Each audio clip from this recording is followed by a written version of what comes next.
Also have some Bible stuff too, right? Mm-hmm. All right, ladies and gentlemen, let's look at 59, okay? 59 states a mixture of three gases, A, B, and C, is at a total pressure of 6.11 atmospheres. The partial pressure of gas A is 1.68 atmospheres. That of gas B is 3.89 atmospheres. What is the partial pressure, therefore, of gas C? Whose law are we going to use to figure out this answer? Whose law?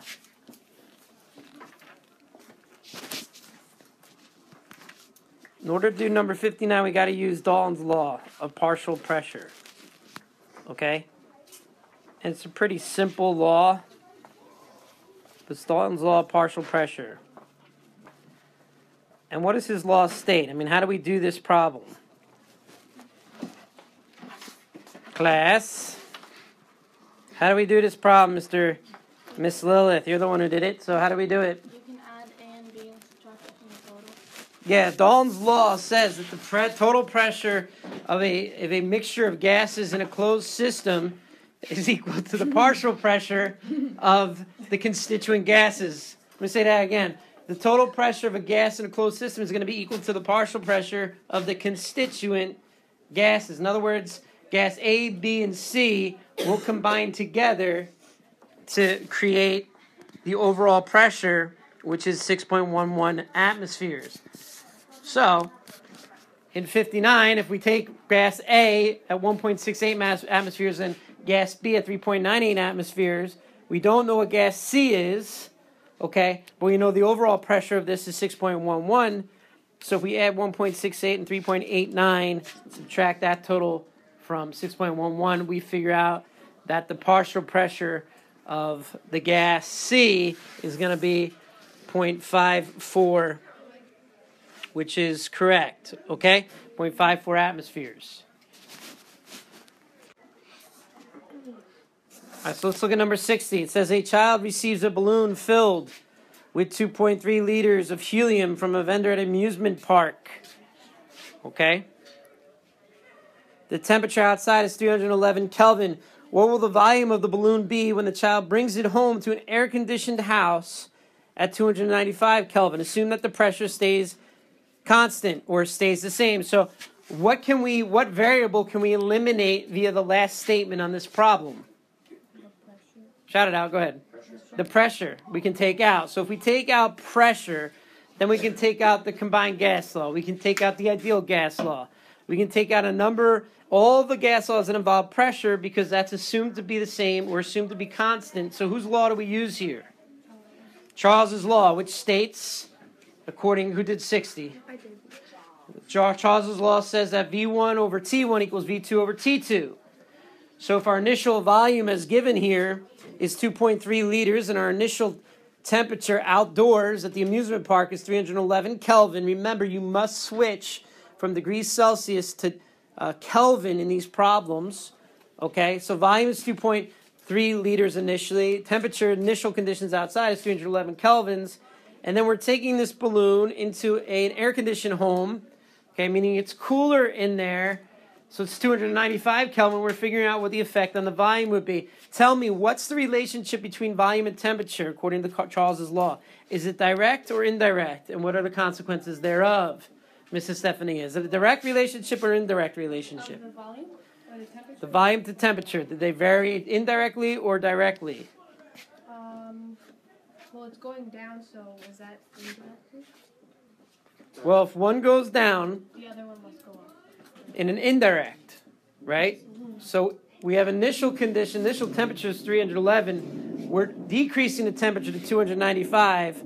Okay, our initial volume is 2.1. This is the direct relationship. When one goes down, the other one must go down as well. So our answer should be less than our initial volume of 2.3 liters. And when you do the work out, you figured out the answer to be what? 2.18 liters is correct. Okay, 2.18 liters is correct. Any questions on that? We have Charles's law.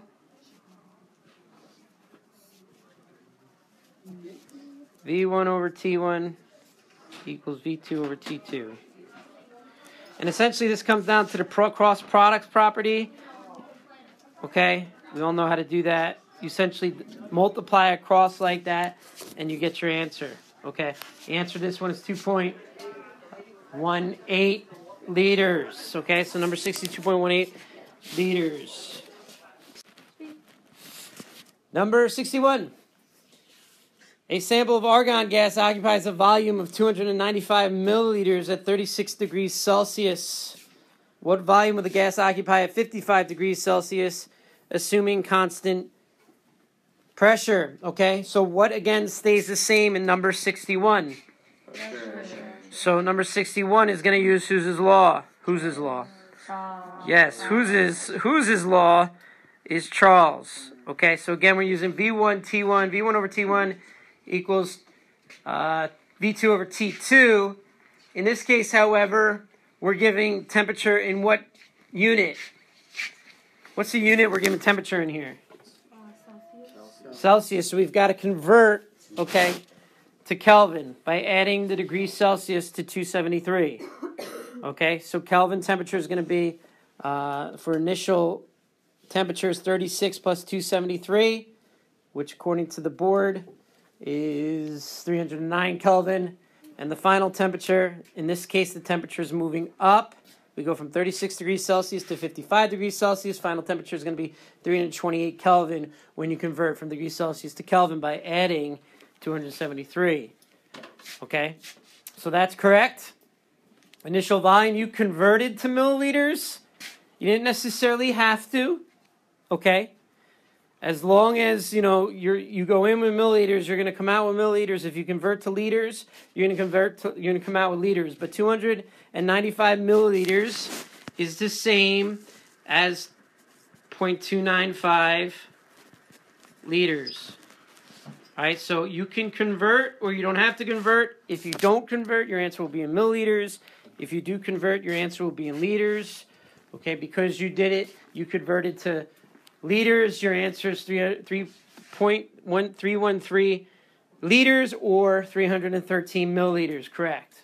Okay, so that's Charles's law, it's done correctly as well. Okay?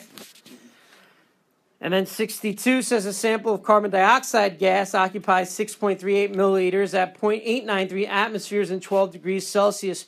What will be the pressure at a volume of 881 milliliters and a temperature of 18 degrees Celsius? So in number 62, whose law or what law do we use? What's that? The combined gas law. Good. Number 62, the sample of carbon dioxide gas occupies, again, 638 milliliters, 0.893 atmospheres, and 12 degrees Celsius. What would be the pressure of the volume at 881 milliliters and a temperature of 18 degrees Celsius? Listen, the hardest part, for those listening at home and those listening right now in this classroom, the hardest part about this chapter is just going, what's held constant, what's going to be held, what's going to be necessary, what's not going to be necessary. Well, whose law do I use? Okay, in this problem, you have an initial volume, pressure, and temperature, and it's asking for what the final pressure will be when you're told a final volume and a final temperature. This is nothing, notice it has pressure, volume, and temperature. Look up here. Pressure, volume, and temperature. Does it say anything about number of atoms or molecules or moles? Does it say anything about number of atoms, molecules, or moles? No. It doesn't say anything about that. So you could leave off the ideal gas law, which is PV equals nRT. I'm telling you, if you can just figure out what law to use, the math and the law isn't that difficult. We've been doing a lot of this, most of us, in 7th, 8th grade. Okay, the trick is figuring out which formula to use. And this one is a comparison of all three variables, pressure, volume, and temperature. Therefore, we're going to use the combined gas law.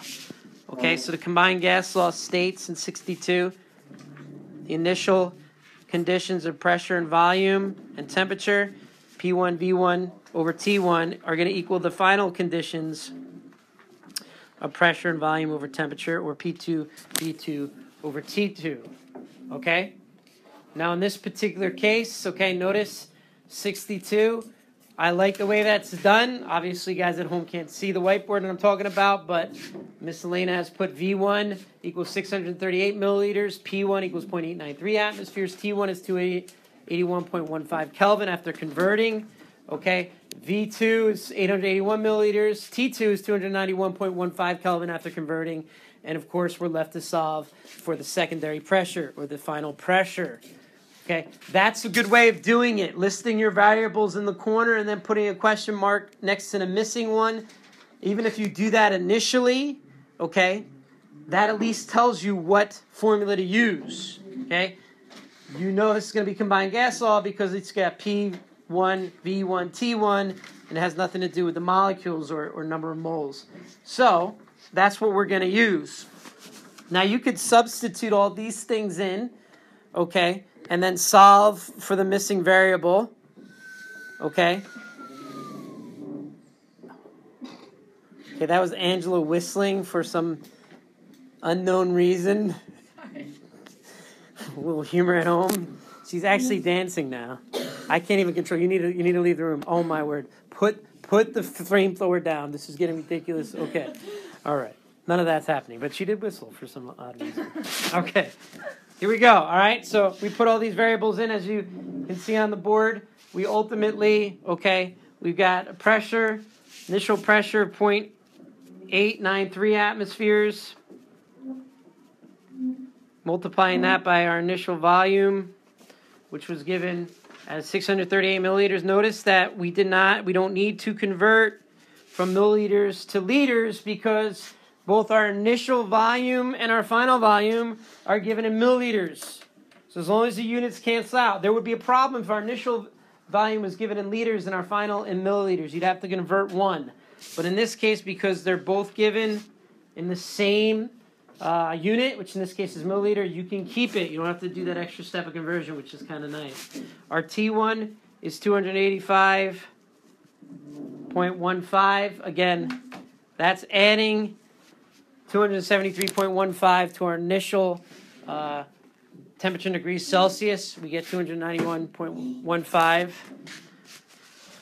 equals, okay, we're looking for our secondary pressure. Our secondary volume, again, because it's in milliliters, we don't need to convert. It's 881 milliliters on top of our secondary temperature, which, again, having converted into Kelvin is 291.15 K. Okay? Now, again, essentially all we have to do is really cross-multiply here. When we do that, comes out to 0.660 atmospheres, which is correct. The answer is 0.660 atmospheres. Any questions on that, class? We're good? How is our ability to read the problem and then know which law to use? We comfortable with that? Okay, that's the battle that needs fighting more than anything else. Okay, 63. At 84 degrees Celsius, a gas in a container exerts a pressure of 0.0503 or 0.503 atmospheres. Assuming the size of the container has not changed, at what temperature? So what does it mean by that? Assuming the size of the container has not changed. That's this code speak for what? What stays constant? Volume. Good, thank you. All right? The volume does not change. Volume is constant. So it looks like I'm comparing temperature with pressure. And whose law compares pressure and temperature? Gay-Lussac. Okay, so we're going to use in 63 Gay-Lussac's law. Okay, and Gay-Lussac said that P1 over T1 equals P2 over T2. So these laws are similar, obviously, after a while. So in 63, we have an initial temperature, again, in Kelvin, converting always Celsius to Kelvin. We have an initial temperature of 357. We have an initial pressure of 0.503. So this becomes 0.503 atmospheres divided by initial Kelvin temperature of 357 K is going to equal, okay, we've got our secondary pressure here of 1.2 atmospheres. Very simple, over the T2. So again, we would use the cross products property, get T2 by itself. When we do so, we come up with a secondary temperature in Kelvin of 851 Kelvin, according to number 63. Now, problem is that in 63 it says at what temperature in Celsius degrees would the pressure be 1.2 atmospheres. So you've got an answer in Kelvin here of 851, okay? At least I think that's in Kelvin. Yeah, 851 Kelvin. You'd have to subtract 273 from that to get what? Yeah, 579 degrees Celsius. So just be careful of that. Okay, it's a little bit tricky. The problem is saying, hey, we don't want this in Kelvin. Ultimately, we want this in degrees Celsius. Okay? Any questions on number 63? Okay, let's look at number 64. A weather balloon at Earth's surface has a volume of 4 liters, pressure or temperature of 304 Kelvin, and a pressure of 755 millimeters of mercury.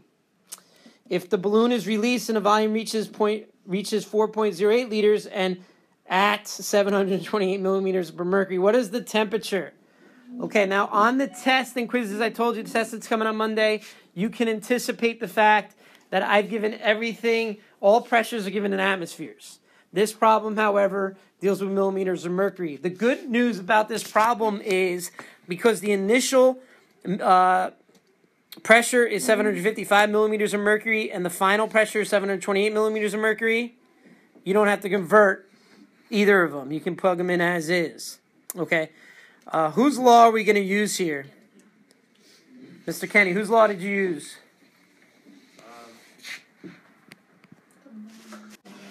All right, ladies and gentlemen, for 64, as you can see, we're going to need the combined gas law.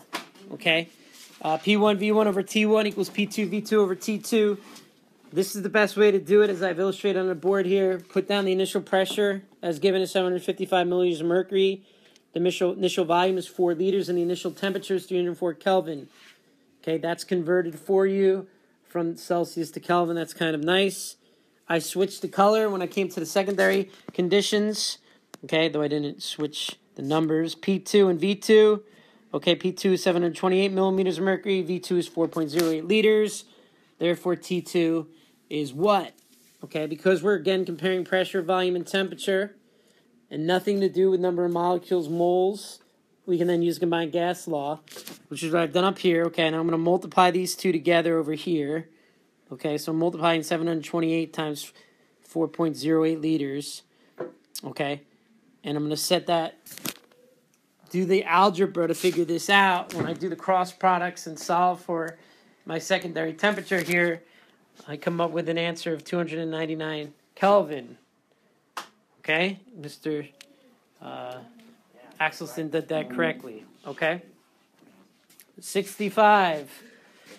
65 says a gas that has a pressure of 4.62 atmospheres when its volume is 2.33 liters. If the temperature remains constant, keyword, the temperature remains constant, what will be the pressure when the volume is changed to 1.03 liters? Express the final pressure in torrs, which is kind of a pain. All right, so I would just skip that step.